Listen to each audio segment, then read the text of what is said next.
Hi, my name's Sally Crosby and I wrote a short piece for violin using a speech by Lloyd George in 1934. The original sound recording had sound issues, crackling, so I set to re-record the speech using my own voice. I added layer after layer of violin, 5 in total, to get a rich sound as a backdrop. I kept the melodies repetitive so as not to distract too much from the spoken word. Here is my piece, Why Should We Not Sing?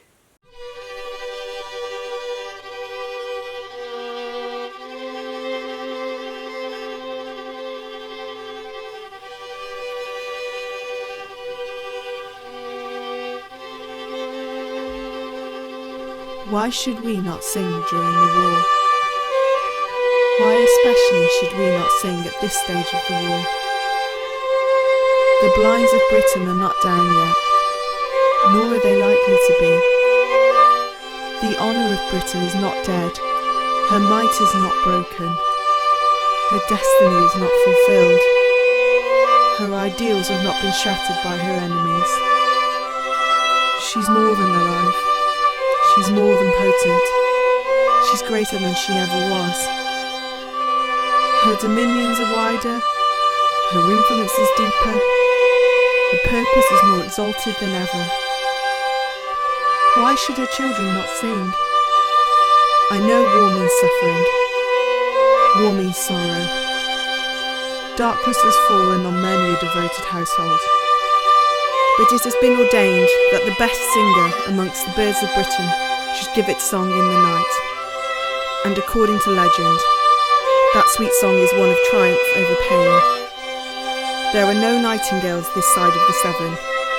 Providence rarely wastes its gifts. We do not need this exquisite songster in Wales. We can provide better. There is a bird in our villages that can beat the best of them. He's called a cymro. He sings in joy. He sings also in sorrow. He sings in prosperity. He sings also in adversity. He sings at play. He sings also at work. He sings in the sunshine. He sings in the storm. He sings in the daytime. He sings also in the night. He sings in peace.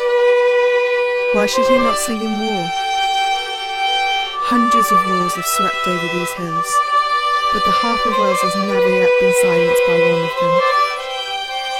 And I should be proud if I had contributed something to keep it in tune during the war, by urging you to hold this Eisteddfod at Aberystwyth today.